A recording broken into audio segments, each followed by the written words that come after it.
Welcome to a presentation, 7 Ways to Start Sales Coaching.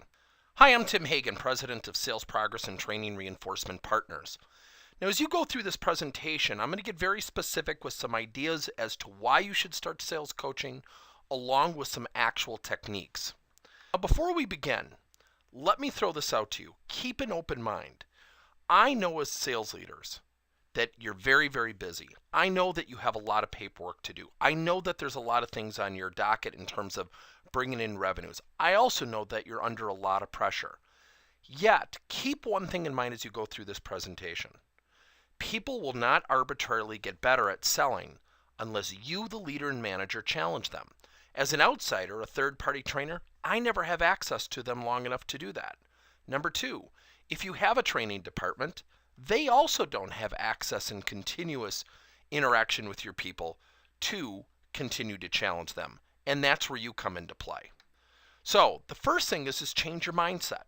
In your mindset, even though you're very busy, I want you to start to think about your salespeople as a reflection of your leadership. Are they getting better? Are they getting worse? Are they status quo 12 months later? But rest assured, your people's performance levels and ability to sell and or improve their selling is a reflection of your leadership. Now, ask questions versus telling. When somebody comes up to you and says, the customer wanted the following price concession, or I have the following challenge with one of our customers, what should I do?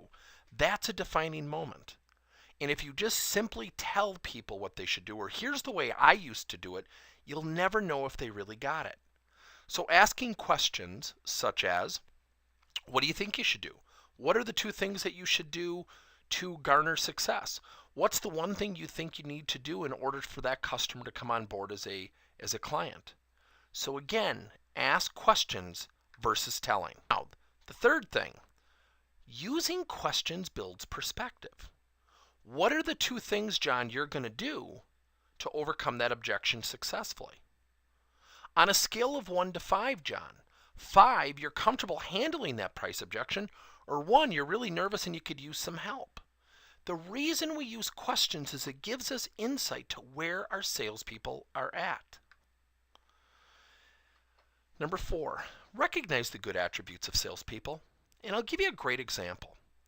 When a sales manager goes up to a rep out by the cubicles or wherever your salespeople are located, and you go up to John and say, John, I'd like to see you in my office immediately. What do you think not only his, but his teammates' first impression is? Uh-oh, John did something wrong. So my suggestion to you, and we've seen this with a lot of our client sales teams, just simply recognizing their good attributes will open their minds to the area where they need to improve. 5th, listen. And I mean really listen.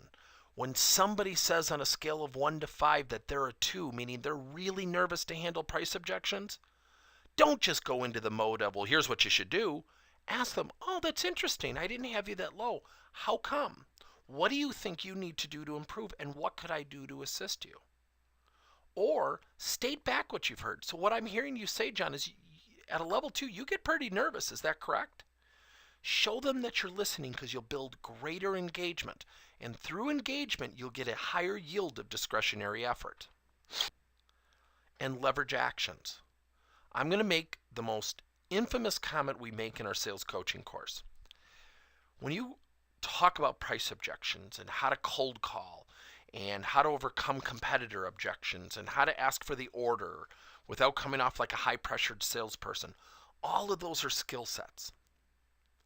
People don't arbitrarily get better at those things unless they take action and practice. So I can show you what to do in terms of giving a speech to 200 people. But unless you practice that, you're never going to be able to do it to the level or perform at the level that is possible. Number 7, schedule it. If you're going to start a sales coaching program, schedule 20 minutes a week with each one of your people. Have 3 questions ready.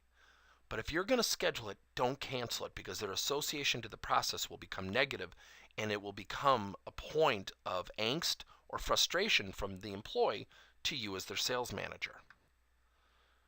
Now, 8, sales coaching helps insulate you and the company during tough times.